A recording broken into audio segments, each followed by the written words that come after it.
100 साल 150 साल 400 साल अभी भी जीवित है, जिन्होंने पूरा इतिहास चंपारण का देखा है, इनको हम बचा रहे हैं। एक संकल्प हम लोगों ने लिया है। मुझे अचानक पिपलांतरी याद आया राजस्थान का, जहाँ हर साल पेड़ को बेटी मानकर उसकी पूजा होती है, अभी भी हो रही है। जियो टैग से जोड़ा जा रहा है। अच्छा।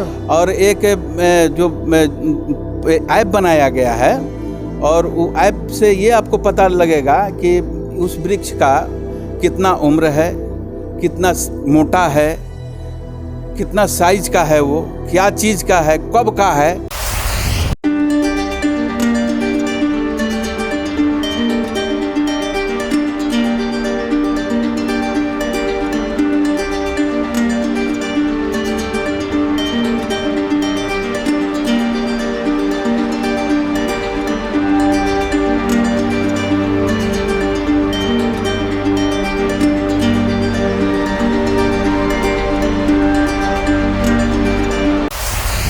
नमस्कार, अभी मेरे साथ district public relation officer Shri Gupteshwar Kumar ji हैं, मोतिहारी के, पूर्वी चंपारण जिला के।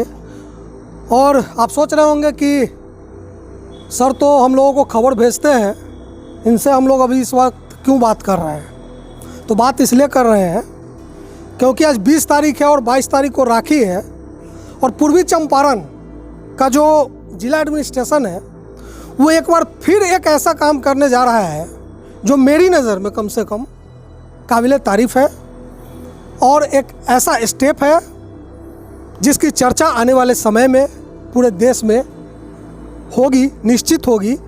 खबर क्या है मैं बताता हूँ।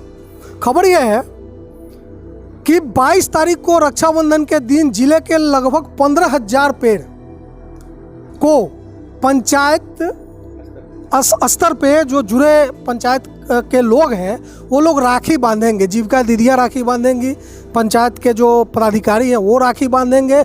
और ये जैसे ही खबर गुप्तेश्वर जी ने मोबाइल पे भेजा उस ग्रुप पे, मुझे अचानक पिपलांतरी याद आया राजस्थान का, जहाँ हर साल पेड़ को बेटी मानकर उसकी पूजा होती है, अभी भी हो रही है। जब मैं बोल रहा हूँ तो वो विजुअल चलेगा, वो आप देखेंगे। भागलपुर में जहाँ बेटी के जन्म लेने पर एक पौधा रोपा जाता है, कुछ इसी तरह का एक बहुत अच्छा काम पूर्वी चंपारण जिले के डीएम शीर्षद कपिल अशोक ने शुरू किया है। इसके लिए उनको बहुत बहुत धन्यवाद। इसी मुद्दे पर हम लोग गुप्तेश्वर जी से बात करने के लिए यहाँ आए हैं। इन्हीं से डिटेल जानेंगे कि क्या कार्यक्रम है। इस कार्यक्रम के बारे में ज़रा डिटेल बताइए सर। ये जो आपने अभी जो विषय रखा है, जिला पदाधिकारी महोदय शीर्षद कपिल अशोक के मार्गदर्शन में कल ही प्रोग्राम एक हुआ था, जिसमें रक्षाबंधन के शुभ अवसर पर जो 22 अगस्त को आगामी 22 अगस्त को है, सभी पंचायत के ग्रामीण क्षेत्रों में वहाँ की दीदियाँ जो हैं, जो गांव के और जो पंचायत के जो सबसे पुराने पेड़ हैं, बड़े वृक्ष हैं, चंपारण के प्रहरी पुराने वृक्ष को सम्मान दिया जा रहा है। उनको बचाने के लिए जिला पदाधिकारी महोदय ने मिट्टीकरण का कार्य, साफ सफाई, उसमें दवा का छिड़काव आदि, जो जैसे कीड़ा न लगे, पानी की नियमित व्यवस्था, ताकि वो सुरक्षित रह सके। आदमी का उम्र 50 साल 60 साल 100 साल 100 बरिस है मैक्सिमम, हाँ। लेकिन एक यहाँ पर भी सोनबरसा में जिला पदाधिकारी महोदय हरसिद्धि प्रखंड के सोनबरसा में गए थे, जहाँ 400 बरस पुराना बरगद का पेड़ है। 400 वर्ष पुराना जी। उनको सम्मान देने के लिए वहाँ पर गए और देख करके आश्चर्यचकित हुए, और उनको सुरक्षित रखने के लिए वहाँ के सभी पदाधिकारियों को और वहाँ के ग्रामीण स्तर पर एक ग्राम संगठन दल का निर्माण किया गया है, ताकि वैसे वैसे वृक्ष को हमेशा सुरक्षित रखा जा सके। पुराने वृक्ष को संरक्षित रखने का एक खास मकसद ये भी है कि वो तो जलवायु के लिए, पर्यावरण के लिए ऑक्सीजन देने में सबसे ज़्यादा अहम भूमिका निभाते हैं, लेकिन एक जहाँ पर भी जैसे बरगद का पेड़ है, गांव में बाहर में बड़ा सा पीपल का पेड़ है, 50 बरस पुराना है, 100 बरस पुराना है, तो देखिएगा कि आप वहाँ एक सामाजिक ताना बना सुदृढ़ रहता है, बातचीत होती है, पूजनीय स्थल में होता है। उनमें आस्था ये है कि वो पूरे गांव के देवता हैं और हैं भी। जब वो खड़े हैं 100 साल से, 200 साल से, 400 साल से, तो वो कहीं ना कहीं देवता से भी बढ़ के हैं, सामने प्रत्यक्ष हैं। तो उनको संरक्षित करने के लिए जिला पदाधिकारी महोदय ने उसको एक मुहिम रखे हैं, उसका नाम है चंपारण के प्रहरी। DRDA की तरफ से जो योजना लागू की गई है कि saving the guardians of the Champaran, मतलब जो पुराने वृक्ष है चंपारण के, वो पीपल है, बरगद है, पाकड़ है, बहुत सारे नीम है, तो जो 100 साल, 150 साल, 400 साल जब भी जीवित है, जिन्होंने पूरा इतिहास चंपारण का देखा है, इनको हम बचा रहे हैं। एक संकल्प हम लोगों ने लिया है, उसमें जीविका समूह के दीदियों के द्वारा आज जो है सबसे पहले इस पेड़ को जो है रक्षाबंधन के तौर पर राखी बांधी है। अब दीदिया जो है इसको अपने भाई की तरह इस पेड़ को प्रोटेक्ट करेंगे। जल जीवन हरियाली में भी हमारा उद्देश्य है कि हमको हरियाली और ग्रीनरी सब जगह करनी है। तो ये ऑलरेडी क्योंकि ये ओल्ड ट्रीज हमारे हैं, तो इनको प्रोटेक्ट करना हमारा कर्तव्य बनता है। तो इसके लिए एक शपथ ग्रहण भी किया गया है।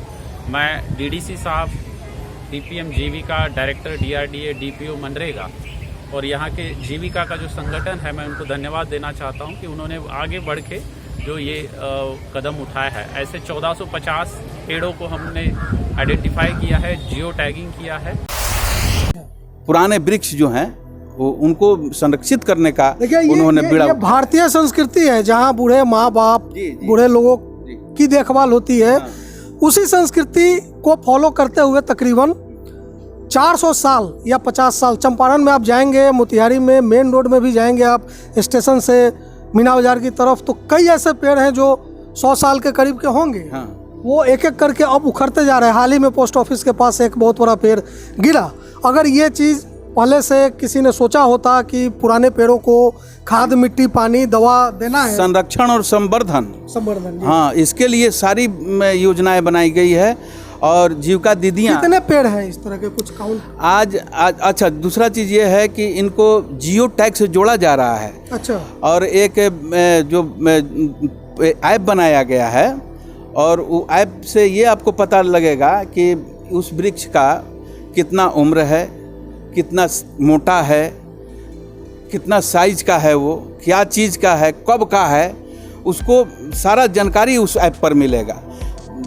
जिला पदाधिकारी महोदय ने ऐसा ऐप इजाद करवाए हैं और उसमें उसको सभी पेड़ों को, जो पुराने पेड़ हैं, जो चंपारण के प्रहरी के रूप में खड़े हैं, उनको एक तरह से संरक्षित और संवर्धन करने के लिए उनको सारी व्यवस्था की जाएगी वहाँ के स्थानीय लोगों के द्वारा, प्रशासनिक पदाधिकारियों के द्वारा, ताकि भविष्य में जो भी लोग आए तो उसका अनुकरण कर सके। अब देखिए 3 चीज़ें निकल कर आई। सोचिए 22 तारीख राखी का दिन चंपारण के, जिसको राखी पहनाई जाएगी, क्या सर? जी जी, कितना खूबसूरत दृश्य होगा। पेड़ों की जियो टैगिंग, पेड़ों की जियो टैगिंग और ऐप बनाना। ऐप का नाम क्या है? पर्यावरण प्रहरी ऐप।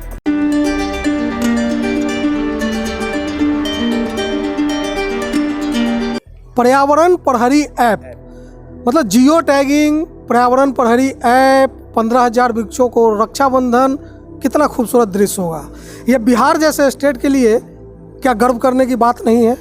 क्या इन चीज़ों को पूरे देश को बताने की ज़रूरत नहीं है?